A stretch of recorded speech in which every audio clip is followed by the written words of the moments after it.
okey, kita cukup perjalanan kita berkenaan dengan peperangan, so kita teruskan perjalanan sejarah kita. Okey, Imam Ibn Taymiyah ni dia ada menulis berkenaan dengan sebuah kitab dinamakan Al-Aqidah Al-Wasatiyah. Al-Aqidah Wasatiyah ni dia menekankan pentingnya menafsirkan ayat mutasyabihat as literal as apa yang dibawakan oleh Quran dan juga sunnah. So maksudnya kalau korang pernah mendengar perbahasan Tuhan di langit, so Ibn Taymiyah kita minta kita terima je Tuhan di langit, tak payah fikir macam mana benda tu berlaku. Tuhan di atas arasy, kita fikir terima je Tuhan di atas arasy. Ya Allah, tangan Allah, terima je tangan Allah. Dia tak seperti Asy'ari, sebab Asy'ari dia ada kecenderungan untuk menafsirkan. So contoh kata Ya Allah tu, dia kata Ya Allah tu merujuk kepada kekuasaan Allah. So ini menjadi satu polemik, satu kontroversi, sebab Ibn Taymiyah telah pun dituduh kerana menyamakan Tuhan dengan makhluk. Jadi ada banyak kalilah berlaku perbicaraan ke atas Ibn Taymiyah. Antara contohnya ialah pada tahun 1305. Pada tahun 1305 Ibn Taymiyah telah pun dibicarakan dan dia diminta at least kalau tak nak tukar pendapat pun kekalkan pandangan dia bahawa literal, penerimaan secara literal apa yang disebutkan oleh Quran dan hadis tu biar kekalkan dalam mazhab Hanbali sahaja. Tapi Ibn Taymiyah kata tak, sebab bagi dia itu adalah pendapat yang diterima oleh salafus soleh. Jadi kita kena terima, kena pakai sama macam apa yang salaf terima. Berlaku lagi perbicaraan pada tahun 1306. Okey, kali ni Ibn Taymiyah tak dapat melepaskan diri, autoriti tangkap dia dan penjarakan dia selama 4 bulan. Kalau korang ingat benda tu dah habis, tak, dia lepas keluar je dari penjara, dia sekali lagi dia diperdebatkan, lagi-lagi menjadi kontroversi. Antara contohnya Ibn Al-Sasari datang berhadapan dengan dia untuk berdebat dengan dia, sekali lagi tidak menghasilkan sebarang konklusi. Kemudian Ibn Taymiyah dipanggil ke Mesir. Okey, di Egypt ataupun di Mesir waktu itulah berlakunya perbincangan ataupun perdebatan ataupun munazarah untuk membicarakan Ibn Taymiyah ni beserta dengan pandangan-pandangannya. Okey, waktu tu selepas berlaku beberapa kali perdebatan, juri ataupun qadi yang menghukum kes tersebut mendapati Ibn Taymiyah ni memang bersalah. Jadi dia pun dipenjarakan pada ketika itu daripada tahun 1306 sampailah ke 1307.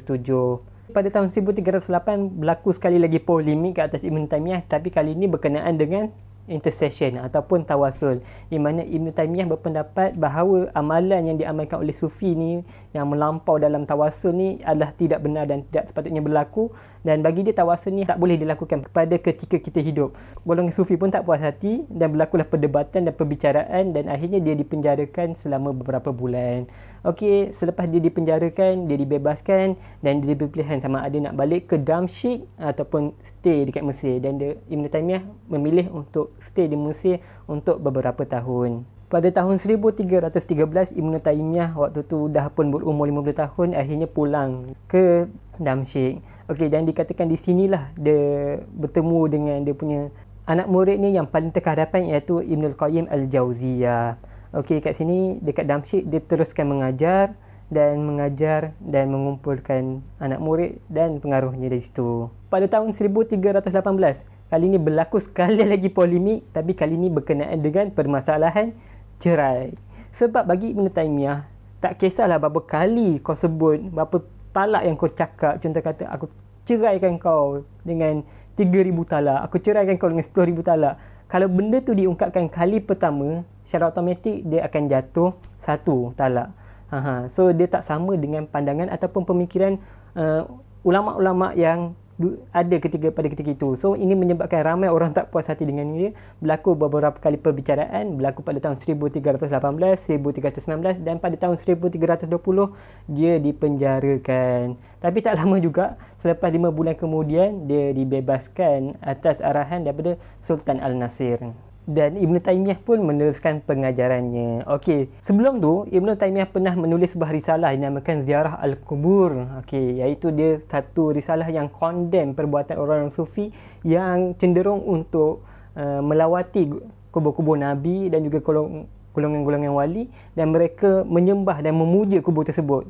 Jadi Ibn Taymiyah menentang perbuatan tersebut dan akhirnya ini menyebabkan sekali lagi dia ditangkap dan dibicarakan pada tahun 1326 dia dipenjarakan, tapi tak lama pun. Sebab itulah kali terakhir Ibn Taymiyah dilihat di mata umum.